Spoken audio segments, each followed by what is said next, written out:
So in college, I would buy motorcycles and I would fix them up and I'd sell them. So I've always been into tangibles. My dad had always been into, for whatever money he had, he'd put it in a savings account. My mother only liked cash because she'd been through the Depression. When you had cash. My dad would buy a stock, of General Motors or something like that, and he was a stock guy. I was a tangible guy. Yeah. So your mom, suffice to say, she wasn't the leveraged buyout king like Oh my Mr. God! Kravitz. No, I would never. If I invested money my mom's way, I wouldn't. I'd be lucky to have a car today. From inside the Moto Man studio, these are extraordinary stories of ordinary folks and how they became the people shaping the car world, the tech world, and our future. It will not come as a surprise to you to learn that I've been a car guy all my life, and I've often told those that are not car folks that you meet the nicest people in the car world. Well, I've proved that concept very much true about 14 years ago when I moved to the California Republic when I met this guy named Bruce. Now, I didn't know him from Adam, but he couldn't have been nicer to me, so I started to get to know him over the years, and I realized this man has a car collection unlike any other, really unique and diverse stuff, and he uses it. They don't just sit around and do nothing. I later found out that Bruce Meyer also happened to be one of the founders of the Peterson Automotive Museum. So today, we take a bit of a detour and we meet one of the nicest guys that I know that also happens to be the emperor of the classic car world. I was born with that mutant gene, that just... The car thing. Oh, yeah. It's like an addiction. Was Dad, Mom, were they into cars? Completely 180 degrees off of cars. They first of all, I don't think their parents even had cars or could afford them. Now, I want to stop you because it's something important here because people are not going to believe this about you. How old are you? I'm 78. I mean, it's 79 this year, 80 next year, and I just think, oh my God. I can't believe that. I need to start drinking either. What you're drinking. Well, you first pick your parents well. Okay. Well, okay. And then just, I think taking care of yourself is important, and having a passion, having a reason, having a purpose. And I mean, I just spring out of bed every morning with just more to do than I have time to do. So now, I bring this up for a reason because, 80 years ago, the world's a different place. So paint that picture for us. What was it like growing up in It wasn't like hipsters like it is today. What was it like back then? So in the 40s and 50s, I do believe I was born in the absolute perfect time in the history of mankind. It was right after the war, okay? The economy was just ready to take off and boom. So it was easy to, to find a job, get a job, and be successful. That isn't the case today. I don't know about tomorrow. Why don't you think that's the case today? That it's easy to get a job or easy to be successful? Well, I remember when somebody was like a millionaire. I mean, that was massive. When I was a delivery boy at one point, they told me, you're going to go to a home that is $250,000. And that was all the money in the world. Oh, my God. And at the time, I was living in an apartment, splitting an apartment. I remember this, it was $119 a month.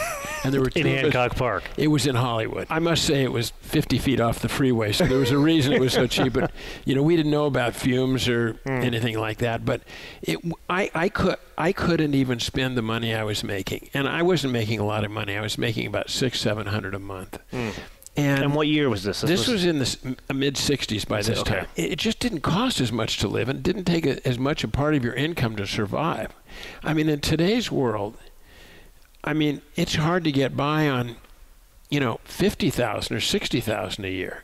I remember when I was thinking if I could make $1,000 a month, I could retire. You could back in L.A. And I remember you guys had more of a delay than New York did. The housing prices in New York went up in the 80s and became unaffordable. L.A., it was still affordable in the 90s, even early 2000s, and now that it's the average income in Los Angeles does not support the average price of housing, as you would say. Yeah, so it's harder to get by. I know.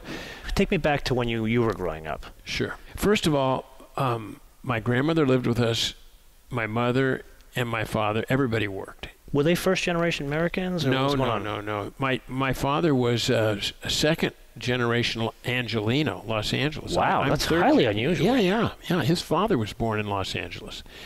You know, on Bunker Hill, kind of downtown LA. Yeah. My dad worked in a hardware store. I mean, it was, you know, we got by. We lived a nice existence because you could get by on not a lot of money back then. And what's your ancestry? German English for the most part. My mother's side was more from the UK end of things, and my dad was more German. And the message they gave me, and I would not be sitting here today. If I had to give credit for one reason that I'm here today, it's my parents. I mean, they really taught me to save. I mean, not scrimp, but save. Just don't buy unnecessary things and save your money and work hard. That was from my dad. And what was that, like, in practice, what did that mean? You pay yourself first or paying a percentage to yourself? No, it was, so my mother was very type A. I mean, honestly, if I walked in the house slowly, she would say, "Are you goofing off?" I mean, you know, and she had chores. From my earliest recollection, I had a job. I mowed lawns, I had a paper corner, I set bowling pins at a bowling alley. So I have always been, I guess maybe type A might be the way it is. I prefer work over play. So while friends of mine were going to the beach, I was working. I was setting bowling pins. I was doing whatever it took. Like, how old were you the first job? 12. Oh, really early? Yeah, and maybe even before that, mowing lawns, you know, And was doing this, gardening. the impetus was yours, or Mom said, get out there and start mowing lawns? So my mom was very work-oriented. Every day she'd start every day she had a list. She was the last to bed at night, the first up in the morning. She had a list of things that needed to be done. And so Oh, your mom was Superwoman. Oh, she was amazing. She was absolutely amazing. And so it sounds like Mom was more the director of the household. She ran the family. She ran the family, but my dad was a really smart businessman, very conservative, and he worked in downtown Los Angeles. There's a very famous building here called the Eastern Building. It was called Eastern Columbia. It was on Broadway at 9th, and my dad worked his way through college working in the hardware business. And when he got out of college, he had the opportunity of getting a appliance concession in a department store in Alhambra, which is a bordering town, and in Glendale. So he had a nice little thing going where he kind of ran the appliance departments. And then one day that all came to an end because there was a company called Whitefront that came in and discounted, and it literally took my father out of business overnight. But what year was this? 52, maybe 53. Okay, so the economy was moving so at that point. I was 10 or 11. Oh yeah. No, we were living in a nice enough house, and my grandmother lived with us. I think she participated in that. I don't know how that all financially worked out. But no Duesenbergs in the Meyer household at this point. Oh my God. I wanted my parents thought cars. They didn't even know about my life in motorcycles, but cars were you couldn't find a bigger waste of time than cars. Where the hell did you come from? I'm telling you, the mailman. Yeah. I'm thinking. They honestly, if I just said, car or car show, or that's just the biggest so waste this of time. is about 12 years old. You're 12, your dad's having some struggles. Where did the car thing come from you? Like, how did this? My mother wrote in a baby book. Back then, mothers kept a log, a little lock of your hair, and what you liked and what you didn't like. My mother wrote in there, Bruce loves anything with wheels, and it's never changed. And I always dreamt about having a hot rod or having at that time it was kind of a 40 Ford. When did Bob come out with hot rod? In 48. 48. Amazing how this story's going to come together. Oh yeah, very amazing. Very much impacted my life. So I loved hot rods. So in 48, I was 7 years old. I was, it was time to start dreaming about your car. Yeah. That was always, a big passion for me, is having a car. And my dad says, you save your money and, you can have a nice car. And friends of mine were spending their money on fancy bicycles and this and that. And every dime I made, they made me put it in a savings account. Back then, I remember for my birthday, they'd give me a war bond or something. It was never cool shit, So hold on a minute. I want to stop here because I'm a big, I think you know this about me, I'm a big Dave Ramsey no debt guy. I teach a class at church on this stuff. And most people aren't taught this. Most people aren't taught, here's a war bond, let's go put it in your savings account. Most people aren't taught about, hey, this is a savings account. Was it them sitting you down and here's how to balance a checkbook, or it was just you're going to save your money? You're going to save your money. Because what's really interesting is, we could just go on for hours about this, but young people aren't given the guidance, I don't think, that I got. I agree. From my parents. 100%. Whether it's etiquette, or writing thank you notes, or doing the things that I think are very much a part of why I am who I am today. Yeah. And my mom grew up actually in West Virginia. She came out here to go to Mills College, which was a women's school. So she went to a women's prep school and a women's college. In like the 20s. My mom was born in 1911. My dad was born in 1909. So it was in the 30s. She went to Mills College in the 30s. But where I'm going Bruce, with that's it, highly unusual. A woman going to college in the 30s, and B, during the Depression. I don't want to say women's lib because my mother was anything but a woman's libber. She was the most elegant lady and very much a lady. And, she was the den mother. She was president of the PTA. She was a woman that just, could achieve. She was only as direct with me, she didn't go to my friends and say, "What are you doing with that? And you look stupid," or whatever, But So she'd approve of the blue sweater and everything. Yeah, she'd probably think Bruce, good boy. Yeah. Usually it's Levi's and a T-shirt. I got dressed up for you, George. You did, because you usually do wear. There's a Bruce shirt you wear. There's the button right. down with the jeans and the brown loafers. It's usually what you wear. George. Anyways, I learned a lot from my mom, and so I always had a job, and so I always saved my money. But at 7 years old, you're reading Bob's magazine, and you're dreaming about cars. What does that hobby look like? Because that's right before you start working. I went to primary school at a school called Third Street School, and on Third Street was the very first Art Center School of Design. And they had a driveway that went right up by our play yard. And Art Center's always been well known for their automotive design. Was it a transport design back in the... It was early on automotive design and product design, but very much centric around the automobile. And I would see the young artistic guys. Now, understand this is in 1947, 48, 49, right after the war. So these fellows who were artists and car lovers went off to war, right? So now they're back and they're living their dreams and they're building hot rods and they're driving them right up the driveway right by my primary school. So while friends of mine were playing sports in the play yard, I was like a fence crow. So that was probably my inspiration on the love of cars, and it helped me there. So you say you went to public school all your life. Does that include university? Yeah, Berkeley. So if you went to Berkeley, in like around 60? I graduated in 64. 64, so... I should have graduated in 63, but I took a year out to travel. Did you know Bob Lutz back then? Because he was at business school exactly that time. No, I did not know Bob Lutz, and Bob Lutz is a friend. Yeah, because of me. I'm the one that introduced you to him. Really? I'm going to send you the bill for that. Okay.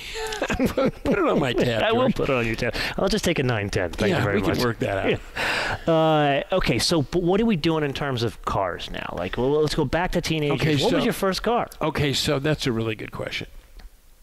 But we got to go before that. And before that, because wow. I had the best paper corner in Los Angeles.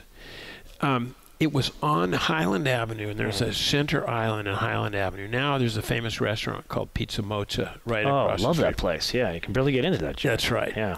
That was my paper corner. So I had the evening news. Everybody that went north on Highland Avenue to the Valley or Hollywood or passed by my corner. So you were an entrepreneur back then? I was kicking ass. Yes, and you were. I was making so much money. I was making probably $3 a day. In 1950. So I was 12. It was 1953. For the avoidance of doubt, a Chevy back then was $2,000. Yeah. So let's put that into perspective. Yes. And so, and I did a good job of saving it. But most of my friends were making 50 cents a week allowance, and I was making $2 or $3 a day. I've got to believe, Bruce. I mean, a lot of people know you. That corner probably wasn't the best corner. You probably made it the best corner. Or I thought it was the best corner. Yeah. You're funny. So, come on, I've seen you go to the Checkered Flag, guys. Yeah. They're like, we got to raise money. And these guys, they have no idea what they're doing. But by the end of the time they talk to you, they're writing a check for something. We can talk about the checkered flag. That was a whole nother fun trip. But my first motor vehicle was a Doodlebug. Doodlebug is a little Briggs & Stratton powered scooter. Yeah. So I started with motor scooters, whizzers, and motorcycles from the age of 13 to like 22 or 23. My parents never even knew I had one. So you really were the black sheep of the family. Oh yeah. So you were hiding it off to the side. I had a motorcycle when I was in high school, but you never. I mean, you kept them in your friends' garages. You only rode them when you're, the right time. Of course, a helmet and anything or insurance. I didn't even know it. I didn't even know there was such a thing. But anyway, so I started with motorcycles, and that's why I'm such a motorcycle fan. When I was in college, I raced motorcycles. My parents didn't even know I knew how to ride a two-wheeler, No. So they didn't think twice about all this money coming in and it's going out to motorcycles? No. Which leads to my first car. Okay. So when I turned 16, my sister was like 19. She was working. My great aunt died and left us a 50 Plymouth. And which is not a cool car. No. It wasn't my 50 Ford or 49 Ford or 40 Ford or 32 Ford. Yes, sir. But I did the best I could because she left it to both of us. My sister got it during the week, and I got it on the weekends. So, I mean, I lowered it in the front and put legs plugs on. I have to say, that is a teaching moment. That's teaching responsibility and how to share and how to work with other people. Your great aunt was kind of smart about that. Well, she died. Yeah, but that's even in death. She was teaching you a lesson. Who wants this crummy old car? Give it to the Myers kids. That's how it came to us. I don't think there was any grand plan. Yeah. So my dad's, I was ready at age 16. I mean, nowadays our kids could sail through 16-year-olds and just go into Uber and Lyft and be happy.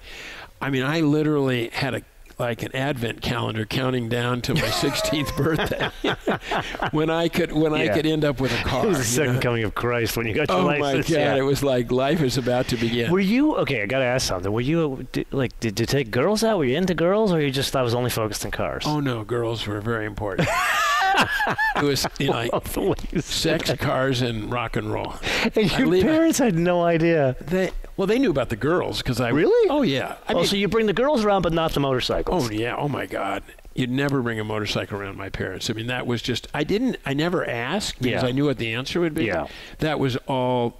Forbidden stuff. So you were like that kid in the Bronx Tale that got into the mob. He was working at the bar, getting all the tips, and the mother's like, "Where's all this money coming from?" That was you. Yeah. Well, that was me and my paper corner. But they never questioned. They didn't really know how much I had. But I was I bought the Doodlebug, and I had a little while, almost killed myself on it. Didn't have brakes, so then I said, "Well, do a Whizzer." So I started buying parts and built a Bitsa Whizzer, and then I bought the BSA, and then. Now I probably have a dozen or so, maybe a couple dozen motorcycles. As I'm looking at them hanging on the wall over there. Now, you go off to university. What was the plan? Did you I want to run my own business, or I'm going to be like an architect or an engineer or a car designer? Like Mark Twain said, he never let university or education, never let the university get in the way of his education. That was a good way of putting it, yeah. Seriously, I was as unserious a student as there ever was. I did well because I kind of knew how to what to study and when to study. My dad told me, in the secret of my, if you call it success in college, my dad said, never miss a class. Now, why would he say that? Because you'll take notes. They won't quiz you on stuff that they haven't talked about.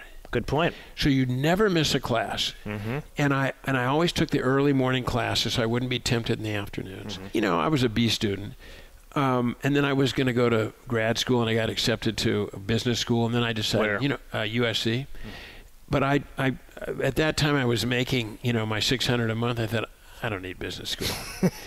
So in college, I started off my freshman year, heard about this company that did college and sorority stationery. So I had you just send to this company, they'd send you back a whole album, stationery album with sorority crests and fraternity crests. So I was like the stationery salesman for Berkeley. So you were literally hanging out with sorority girls. Oh yeah, and making money and getting dates. And I was hashing at a sorority. I do not like you anymore. And so I was hashing in a sorority. I was selling college stationery. So I was immediately, in business at school. In both ways, if you really think about it. Oh yeah. So I was able to support myself. In addition to that, when I went through orientation, there's a line, for sports, and if you're tall enough to row crew or whatever, there was a line there that was for college loans, and you could take a tuition loan, interest free. In other words, they'd give you the tuition money up front as long as you paid it back at the end of the year, interest free.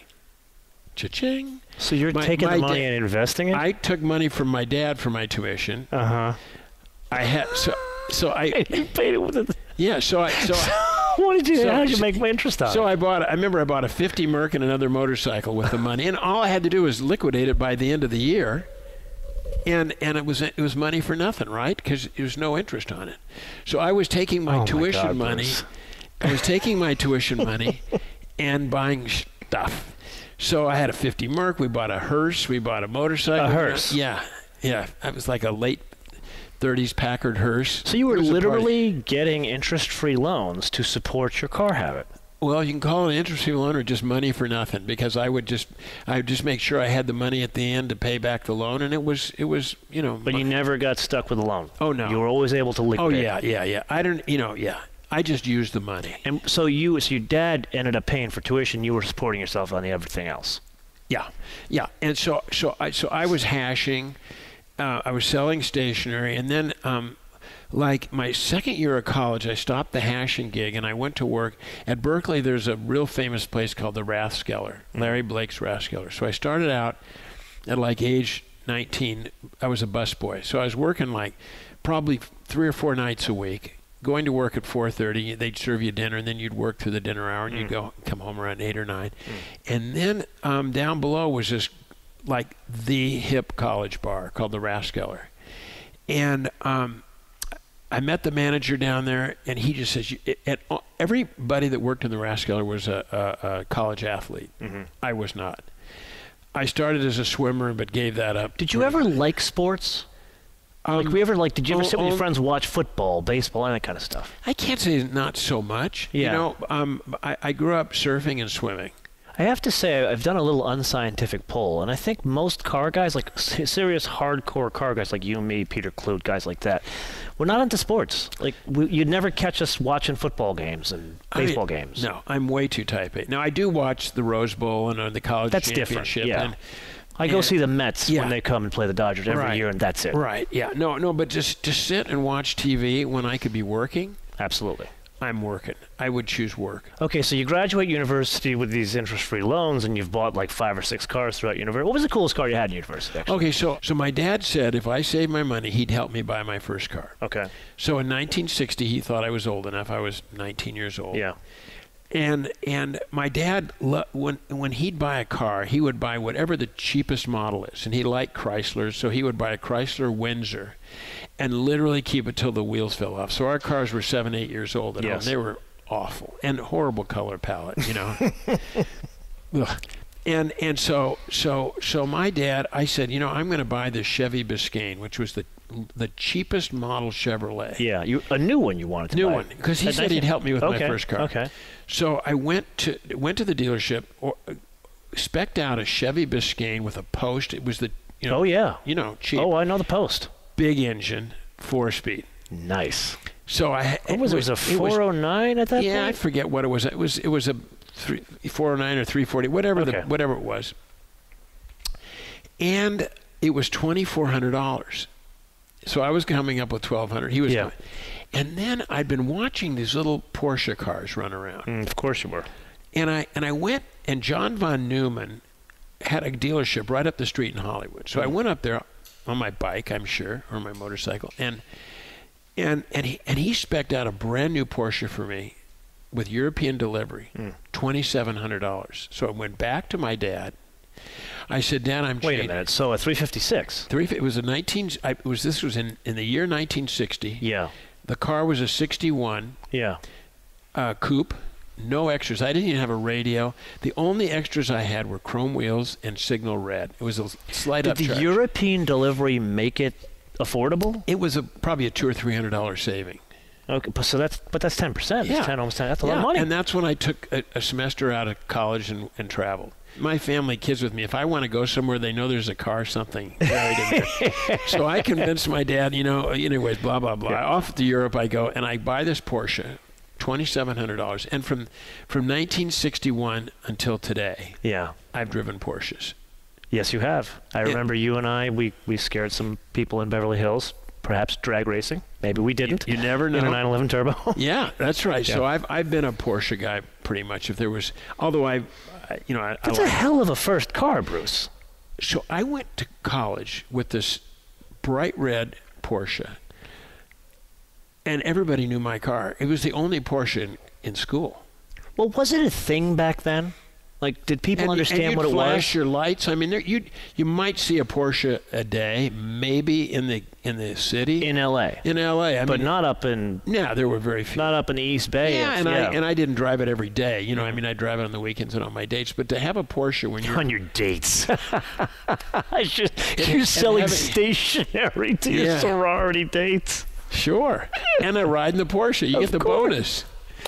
Anyway, so... How long did you keep it? I kept it. Interestingly enough, when I graduated college, I took a bartending job up at Lake Tahoe. Mm-hmm. And at Lake Tahoe, there's a famous boat restoration shop called Sierra Tahoe Boat Company. Mm-hmm. And in the back was a gull wing. And I'd always admired these gull wings. I just thought they were so cool. But they were just used cars at that point. Yeah. But it was a foreign car, and I didn't know what the upkeep was. So I went in and, I looked around the car, and it had a reverse trigger. And I thought, for sure, that's got a Chevy engine in it. So I talked to the fellow that ran the shop, Dick Clark, and he said, oh, no, that belongs to Moreland by Sale. We'd put a Chevy in it over the winter and blah, blah, blah. Yeah. I said, does he want to sell it? He says, as a matter of fact, he's getting a divorce, and he does. So I sold my Porsche at Lake Tahoe in 1964. Yeah. And bought the gull wing. Like a real gull wing. A 1955. With a Chevy engine. With a Chevrolet engine. I took it to the drags and we turned in the 13s. It was it was so fast. You have no idea. Gull wing is light. It looks heavy and it feels heavy, but it's very light. What does it weigh? Because, it's effectively a bird cage. Yeah, exactly. Yeah. So, and it had a 4-speed, and it had Rudge wheels, a really cool thing. Yeah. So I drove it. How much did you sell the Porsche for, and how much did you buy this thing for? That's a good question. I know exactly what I paid for the gull wing. I paid $4,000. Huh. I drove it home from Lake Tahoe. Yeah, not one Rudge wheel on your current gull wing is more than that. That's right. I drove it home from Lake Tahoe. I drove it around L.A. I drove it up to Berkeley for a football game. I sold it to a fraternity brother of mine, Bill Harlan. You've probably heard of him. He's a winemaker. Yeah. He still has that car today with the Chevy. With the Chevy engine. And I'm telling you what, I have one without a Chevy. For driving fun, that Chevy. His car. Oh, gosh, smooth, and it still has the Rudge wheels on it. Take me back, though. Okay, look, we're glossing over something really important here. Let's say from 50 to 64 when you graduate university, and now at the end of this part, you got two of probably the most iconic cars on the planet by the time you're 24. I sold the Porsche but to buy the you've owned, by the age of 24, you have owned two of the most iconic cars on the planet. Forget about the fact that one of them had a Chevy V8 in it. Were you part of what was going on in the LA scene at that point? The drag racing, the hot rod stuff? Because you knew all these guys. What were you doing? Were you going out, and going to the meets, going to the racetracks? What was going on? So with the Porsche, I did some of the Gymkhanas and some of the Porsche events. I joined back then it was the Porsche Owners Club, the POC, not the PCA. I joined that. And I would do events, but I wasn't like I was involved in the whole car culture. I was working. Instead of a word from our sponsors, a brief interruption. As you can imagine, all of us here are incredibly excited about the return of Inside the Motoman Studio, so much so we'd like to bring you more guests more frequently, and in the future make some of these live town hall events. So to that end, we'd like to ask you a favor. Can you help us get the word out? There are two really easy ways to do this. First and foremost, can you share the show Inside the Motoman Studio on your favorite social platforms? That includes Reddit. I would argue Reddit is even more important than the usual suspects. And then second, this is now a podcast. So go to your favorite podcast directory and subscribe, rate, and review Inside the Motoman Studio. However you choose to help us, we'd be greatly appreciative. And now, back to this incredible story. Okay, so what do you do after university? So after university, I took a job. I was a bartender at Lake Tahoe. Then I took a job in Michigan working for a chain of stores called Jacobson's. It was a chain, a very high-end department store. And I worked there for a year. And Wow, then, you didn't live in California. right. I'm For a stunned. year. Don't tell anybody. I didn't know. This is a huge news break. Yeah, so stepping back, my dad was out of the appliance business. He was without a job, without anything going. There was a well-loved store in Beverly Hills called Geary's, and it was an art supply, a little hardware, just kind of a random general store called Geary's. Mr. Geary died in like early 50s, 51, 52. A local family took it over and failed. Okay, right when my father's business. Was this here in the flats? This It's store? right on Beverly Drive. Still here today. Oh wow. Okay. In I want to say 54 or 55, my dad was out of business. White Front had put him out of business. Somebody came in and said, you know, there's a store in Beverly Hills called Geary's, and the people just want out. And my dad had nothing going on. So he didn't even buy it. They really gave it to him. They just, you know, Fred, take it, it's yours. They believed in him. And so my dad took over Geary's. So he didn't write a check for it. He just took it over. Well, I saw the contract. It was such a meaningless check. I mean, it was basically they wanted out. They were a wealthy family that bought it. They just couldn't make it work. So my dad came in, my grandmother, my mother, it was Everybody, all hands on deck. This was in the 50s, and so I was at LA High School. My dad gave me bus monies. I hitchhiked, pocketed the bus money. I was good at taking money. And actually, that hasn't Yeah. changed because you walked here today. I did. You walked here today. Yeah, I just, you know, I'm a walker. We got a 9:10 behind us, but cheap as the day is long. It's good. Yeah, That's what I love about you. And my daily driver is a Suburban. No. Yeah. I have found out your daily driver. You are backstabbing us car guys. We're not going there. Oh, we're gonna have this conversation at some point. Okay. Okay. So I've driven for my family car a Suburban since like 1980. Yes. So the Suburban I have now, which is what I drive, is a 1996 Suburban. I bought it in 95, so it's 25 years old. Wow. And it's like new, you know, no mileage on it, and that's my daily driver. I don't know why I mentioned the Suburban. But anyway, so I grew up working at Geary's, and then and I had to be here. I had every crap job. No. So you were the stock boy. You were mopping the floors. You were doing everything. Were you there? I've had those jobs. You know what I mean? Yes. Any job that was beneath our employees, Absolutely. I got. Yes, sir. And so I had to be there after schools. And But wouldn't you argue that's what builds character? oh my God, I wouldn't change a day in my life, George. I wouldn't change a day in Not your life. one day. I mean, I've learned so many lessons and just benefited. And again, working with my father, my father was a great businessman, had no taste in merchandising whatsoever. Obviously, no taste in cars either. No taste in cars. And color. But he was a good businessman and a well-respected guy, a man of his word, wonderful man. So when we Let bought... me ask you a question. This might be off-putting, but let's be frank. You are a wealthy man. Did your dad attain that kind of wealth? My dad lived comfortably.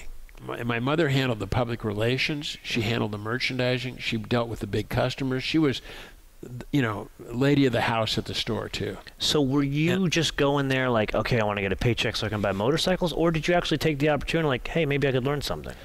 So I went there when I was, when I came back from Michigan, I went there full time. So this was in like 67 maybe. Mm-hmm. And I looked at that store and it just, it just put me to sleep, because I don't know if you've ever seen a picture of me in the 60s, I mean, I had a big mustache and shoulder-length hair. And I saw some of them over there, yeah. Yeah. So I opened a candle shop of my own in this building. Wow. And before that, I had a roommate. I was mentioning that we split this place at $119 a month. it was a duplex, and it came. So, but it's something important here. When you say this building, most people don't realize that we're sitting in the flats of Beverly Hills right now. So, right. even, Well, this isn't even a called the closet. Flats. This is called the Golden Triangle. Okay, the Golden Triangle. The flats are north of us. That's yeah, right. got it. Yeah. Yeah, I'm a poor South Bay kid, so what do I know? Here, a closet, like if you had a newsstand, it would be unaffordable in real estate. But back then, you're saying you at 27 years old could afford the rent for a candle store in the Golden Triangle. 100%. But I was going to take a step back because this is kind of like why I'm here today. I guess I'm starting to connect dots. But I'll charge you for the therapy. Don't you worry about that. Thank you, George. Yeah, I like this is a nice, comfortable yes, couch. I'm a giver. Too. Yeah, at only $500 an hour, it's cheap. You're a giver. I love it. So in college, I would buy motorcycles and I would fix them up and I'd sell them. So I've always been into tangibles. My dad had always been into, for whatever money he had, he'd put it in a savings account. Yeah. My mother only liked cash because she'd been through the Depression. When you had cash. My dad would buy a stock, of General Motors or something like that, and he was a stock guy. I was a tangible guy. Yeah. So your mom, suffice to say, she wasn't the leveraged buyout king like Oh my Mr. God! Kravitz. No, I would never. If I invested money my mom's way, I'd be lucky to have a car today. Because she. So where I'm going with this is when I was rooming with this pal of mine. Yeah. The building came for sale. I wanted to buy it because I always just wanted to buy stuff. This building. Tangibles, not this building. This was a little apartment in Hollywood. So when I rented this place for the candle shop, the landlord here, Herb Peters, by the way, had a connection to the automobile, and the fact that his wife Ethel, who was a Texan, somehow her father owned the brand Ethel. When you go to get gas. Gas, yeah. Ethel, and so she was Ethel Peters, and so, it was Ethel something else then, but her family was very wealthy. They owned this building. So back in the day, you filled it with high test or Ethel. Yeah, yeah. And Ethel. She was named after Ethel, or Ethel was named after one of those two. So I opened my candle shop here, and I don't know how I did it, but the candles. guy, are you into candles? I don't see you as a candle guy. I'm going to show you some pictures of my candle shop. Okay. It's a pretty hip place. Was this another way to get girls? No. Hey, sweetie, come back and see my Come candles. smell my vanilla frangipani or whatever. No, it really. So by the end of this interview, I'm going to get you kicked off the board of the Peterson. Yeah, I'm finished. Thank you for not going into my drug years. Okay. I had this little candle shop, and the owner of the building, Herb Peters. I always said, I love this location. It was a necktie shop. It was Lenore's Neckties. She died, and that's when I took over. Then up here where we are right now was a parking garage. But I opened up a mail order business up here. I had this. By the way, you have to figure when you're 28 years old. I'm blown away by this. At 28 years old, you have two businesses, you're renting a whole building, and then you're still sharing an apartment with a buddy of yours. No, at 28, I wanted to buy the apartment building. My roommate said he didn't want to buy it, so I bought a house. And I bought a house. That kind of got me going in the real estate world. Okay. So where was the house? It was in Beverly Hills. Beverly Hills Post Office was up in the hills. Cool place. Okay, hold on a minute. I'm going to stop you right there. That's a hell of a cool place. It's cool. It's like when you see movies with movie stars and the houses overlooking L.A., that's what you're talking about. And you're 28. I remember. Okay, so I was 28 years old. I paid, I want to say $42,000 or $43,000, and this was up on North Beverly Drive in Beverly Hills. Oh yeah. And I was living large. When you're 28 years old, are you 28? I'm 28. Okay, yeah. well then I you just know what turned I'm talking 29. about. Don't tell anybody. Okay. Yeah. You are as smart as you will ever be in your life. At 28, you know the answers to everything. I remember my roommate and I, he's been married 3 times. At least I've only been married once. But we knew everything about women. And we would have parties. We knew all about business. We knew everything about everything at age 28. So I opened my candle shop. This place came available for rent. I wanted to get into the mail order business, which was just starting to kind of get carry on in the 60s. There was a fellow named Roger Horchow. He ran the mail order business for Neiman Marcus. And, they had a very famous gift catalog. Neiman Marcus. Oh, absolutely. They were top of the line. So that would be do they kind still of... do it? Yes, they do. Yeah, okay. No, I don't think Roger's not involved there Yeah. anymore. But so this would be like George saying, I want to do that Ralph Lauren thing. Yeah. It was like, are you kidding me? Yeah. So it was me thinking, I'm going to be the new Roger Horchow. And I opened my mail order business here. It would be like me saying, I want to be as cool as Ralph Lauren. I want to be Ralph Lauren. I'm going to open stores and have cool cars and so forth. Well, you have my father who had no feeling at all for fashion. Mm-hmm. My mother who had a feeling for fashion, but wouldn't put the money out for it. And you've got me, the kid that grew up when branding was everything, and driving a cool car was everything, and having a cool anything was everything. Mm-hmm. So that's when I got involved in Geary's, and we started trading up, and we started getting like Baccarat Crystal and all the. So I brought fashion to that store.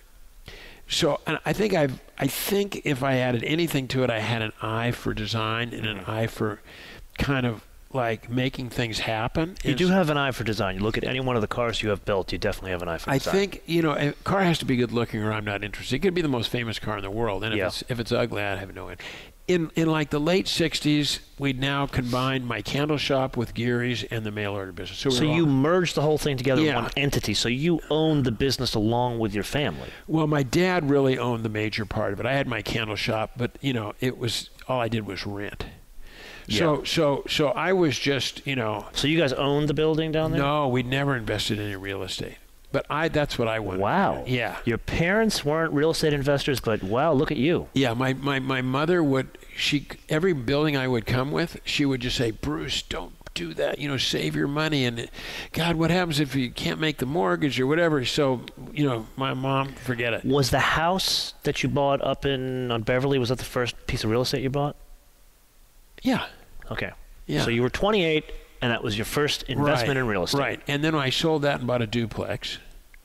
Got smart. And real estate's been very good to me. Very, very good to me. and also again, also the timing was very good for you too there. Getting back to our opening conversation. Yeah.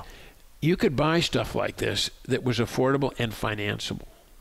And if your bank believed in you, they'd give you the money to do it. And it would pencil. Meaning you put the money up and the income you would get would cover the nut. That's right. Which you couldn't do today in LA. Very hard to do. Yeah. So again, that goes back to, was I born in exactly the right time? I think for cars, for real estate, for saving money, for making your money go a long ways, all the above. And I was too young for Korea and too old for Vietnam. Wow. I left Berkeley before Mario Savi and the free speech movement. So it was very collegiate. I was a fraternity boy, very, just like a college kid. Yeah.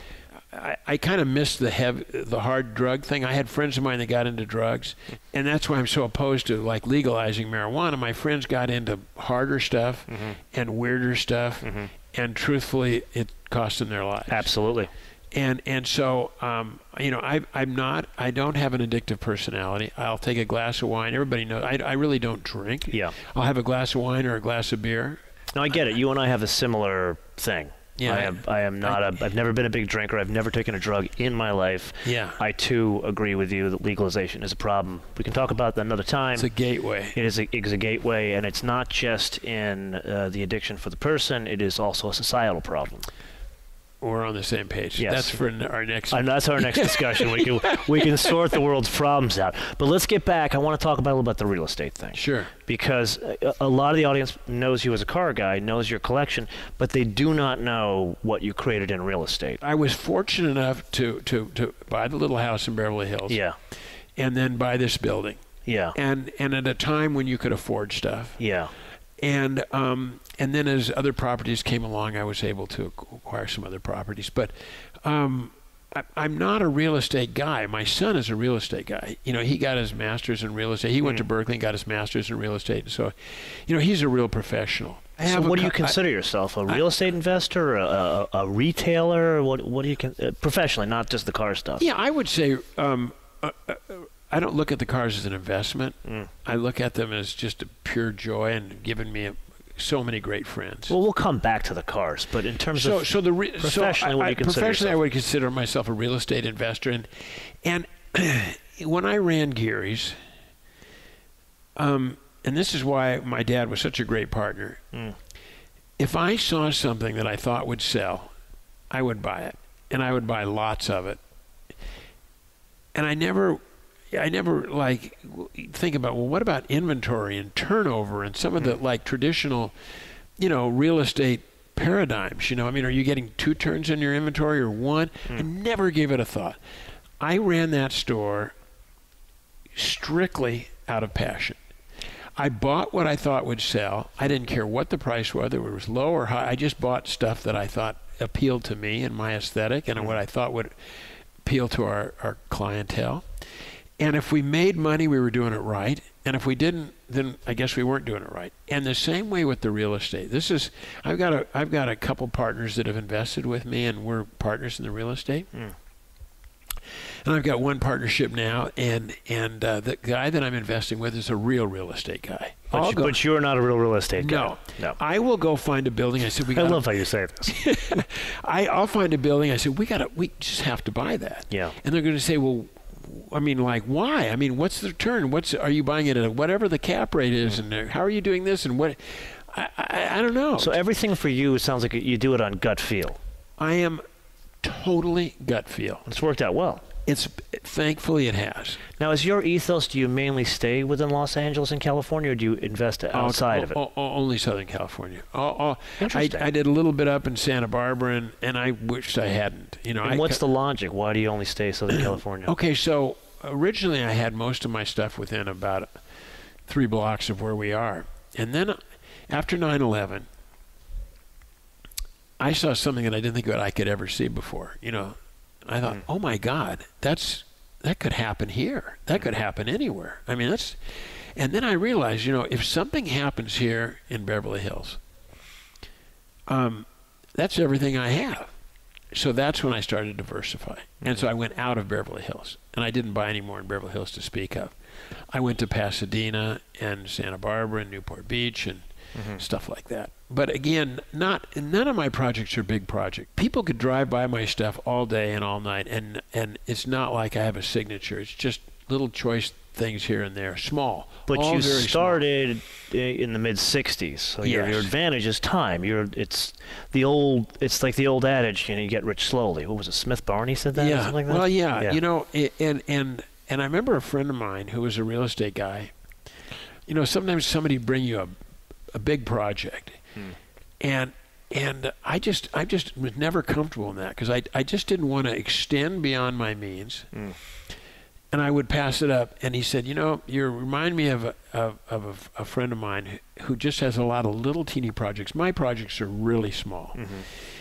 And I'd rather have a lot of little successful projects than one bigger one that could topple and take me down, because I had a lot of friends in the real estate world. It wasn't all just easy. Yeah, 91. Let me tell you, the water went out. You saw who had no. Yeah, I'm sure every decade. Shorts on. That's right. I love that. When the tide goes out, you can see who's swimming naked. Yeah. Let me ask you a question. I don't know if you know this about me, and I talk about it on my show. I'm a big no debt guy. I don't know if you know what Dave Ramsey is. How much has debt been a part of this? Either using it as a tool to acquire real estate or as part of your business? So as little debt as I can, and I'm in your camp. And I've got some friends that have done very well in real estate, and debt is their friend. But debt can be your enemy. Like you lever this way, it also levers that way. So, so we're extremely low leverage. I don't like debt. I want to sleep at night and comfort. When I was living in Hollywood with my $119 apartment, making $600, $700 a month, I like that. I like living within my means. And I think that's, the way it is. Would you say that avoiding the debt, had that provided you actually more opportunity? Less opportunity. If I'd have believed in debt, yeah, I would probably have a much broader holding today. And in traditional real estate people, debt is the way you work. You put a down payment, but if things go wrong, you lose the project because of the time that I invested. If I'd have been a big believer in debt and leverage, I would be way bigger today. Just because they haven't had any like awful depressions. Although, in the late 70s, when Carter was around, And the interest rates just my God, crazy. I mean, in the 20s. Yes. So I had friends that just lost deals. Because they were too levered. Yeah, well, even a little bit levered. You know, if you go in at 9%, all the interest rates go to 20%. You can't cover anything. Yeah. You're screwed. The banks own it again. So your approach of low or no debt was more an insurance policy. It's just more that makes me sleep at night. And I have no, I don't, I as far as like living in a huge home, having a private plane, living large, it's never been ever been a part of my Have you ever, I gotta ask because I am a plane guy, have you ever gone into general aviation planes? You ever into that kind of stuff? I have been fortunate to travel with friends that have planes. Yeah. But and my son, my oldest son, is a complete airplane buff. Does he have a plane? He doesn't have a plane. Okay. He works for the State Department, so he makes like beginner's salary. Unfortunately. Well, you and your son have to come down to the airport. I'll take you for a flight. Yeah. What type of plane do you have? I got a Cessna 140, don't tail dragger. Nice. Yeah. So it's technically a private plane, but it ain't no jet. I mean, you're not going anywhere fast. Yeah. No, I think airplanes are just totally They're wonderful. cool. And we have a good mutual friend, Craig Eckberg, who has wonderful planes. And a very close friend of mine, a fellow named David Price. Do I know David Price? David Price opened a museum in Santa Monica called DC3. Oh, I know DC3. Yeah. And so that was David. I did not know that. And he had a Corsair and 2 Spitfires. Yeah. Not a Spitfires, 2 Mustangs. Yeah. Oh. And he had a Spitfire. And he took me for a ride in the Mustang that I'll never forget. And just this last week, I went to a place, I want to say, not Aeromotive, but something in Salinas, California, that builds Mustangs. Mustangs, copies of them, yeah. Well, you realize a Mustang, a P-51 Mustang, is equivalent to a real original 300 SLR. Not the one they built recently. Yeah. I mean, the 300 SLR version of your Rudge wheel car over there. That's right. Yeah. That's how rare they are. I love Mustangs. And that Merlin engine, the sound, it's incredible. So, anyways. You know what we forgot to talk about? No. You mean we forgot about something? We forgot about something really important. Yeah. And if I don't bring it up, you will be murdered. Okay. How did you meet Raylene? So my roommate up in Hollywood worked downtown, and he had a Cobra, and his Cobra broke, and Raylene drove him home from work, and I happened to have been there that evening, met Raylene. That was in 68. We were married in 1970, so this is our 50th year. Wow. Yeah. So your wife was literally the product of Found on Road Dead. Found on where? Your relationship was the product of Found on Road Dead. Ford. Oh, I'm a little slow. I'm not a Ford guy. So I see. Oh, funny. Yeah. I'll let you tell her that. Yeah. Oh, fun. So and so at the time I didn't have a car. I had a motorcycle. Well, I'm sure she loved that. And so we went everywhere on the motorcycle, and so that's kind of litmus test. If you got a gal that'll ride in the motorcycle, it's pretty huge, man. It was good. We've done Sturgis. We've done all these. And she's ridden. Hold on a minute. You took your wife or then girlfriend all the way to Sturgis? No, it was my wife then. She was your wife at that point, but she rode with you all the way to Sturgis. Well, we actually flew back there, and then we did 800 miles back there. Man, you got the life. I got the wife or the life? Well, both. Yeah. Now, this is something important here. Maybe we'll call this Bruce's dating advice. Yeah. You clearly met a woman that has a passion for this, because, I met you a long time ago, and I've seen you at all the events, and your wife's always there, and she's into it. Like, she's not just hanging around. She's into it. She's not a car gal or a motorcycle gal. I mean, if she walked in here, I don't know if she could identify half the cars in here. But what she is, she's a good companion, and she loves people like I do. And listen, George, at the end of the day, it's all about the people. It's all about the people. Could not agree more. It doesn't matter if you've got a 910 or a 356 or an early Beetle or a Model A. it's all about the people. So that's what Raylene enjoys, and she enjoys the friendships that the car hobby has given us. Did she understand that getting into it? That No, she just loved me and my motorcycle. No, the cars. I mean, well, she did because the first date we went on was on my. I think I'd borrowed my mother's car, and we were going out to look at a Porsche somewhere. I gotta find a woman to go on a date with me to go look at a car. Yeah. By the way, if you need to find somebody that's compatible with what you like. Oh, I've learned that the hard way. Oh, You know, yes. Have you been married? I have not been married. Well, then you haven't learned the hard way. I haven't been like your friends. The really hard Yeah, way. exactly. Oh my God. I've often found that I've learned a lot through my married friends, Yeah. and I found 4 inalienable, rights, things that have to be connected. You have hit on one of them, which is you gotta be on the same page on spending time together. Yeah. Huge thing. The other thing is you got to be the same on money. Like how you spend, whether you're in debt or not, you got to be the same on that stuff. Yeah, we're not quite the same there. But That's why you still have a 96 Suburban or 95 Suburban? she did not learn those lessons early on. Was she a native Angelino? From San Jose. San Jose. Okay. Yeah, She yeah. knows the way to San Jose. Yeah, she does. She And does. back. And so what's happening? So you meet her in 68, and in 1970 you get married. Were you still working with your family in Geary's, Oh, or by yeah. that point you were still going? No. I from like the 60s until, I'm still working with my family. Are your parents still? No, my parents have passed, both of them. Okay. My dad died in 85, my mom in 91. But my nephew, who came to work for me when he was like 12 or 13, runs Geary's. And that's still a family-owned It's business? still a family-owned business, but it really is. He's the owner. I'm just a little. You're the just a little- caretaker. I have an opinion. I have a little interest in it. Landlord, that kind of stuff. Yeah. But no, he's done a beautiful job, and we've gone from gifts to more into the watches and that kind of thing now. Wait a minute. The ball just dropped for me. You're that Geary's, the watch Geary's. Yeah. Okay, now I get it. We're going to have to talk about deals for watches for me at some point, because I've got a bit of a watch habit. Oh, okay. Yes, sir. Because that is another passion for, not me. I've got like 3 watches, but for so many of my friends. And, Yeah.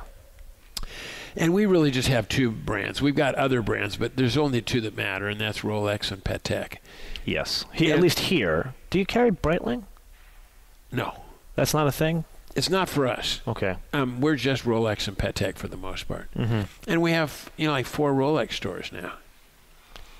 And again, So now I totally get it. That's I know a exactly big how you are. business. It's a huge business. And in the early days of Rolex, we were very happy to sell a stainless Rolex. And if it was a friend and had to give him a little deal, we'd do that.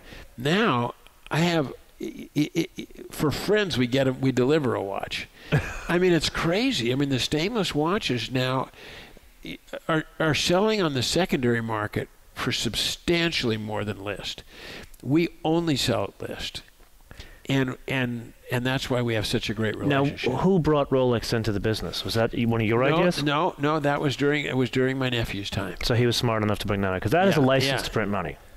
It's exactly what it is. Admittedly, Bruce and I may have gotten a bit off topic, but now you see what I mean when I say you meet the nicest people in the car world. So here's what we're going to do. We're going to make this a 2-parter because he and I have so much to cover. And next week we're going to talk all things cars, all things the Peterson, and some of the amazing car folks that he met over his many years of being the emperor of the classic car world.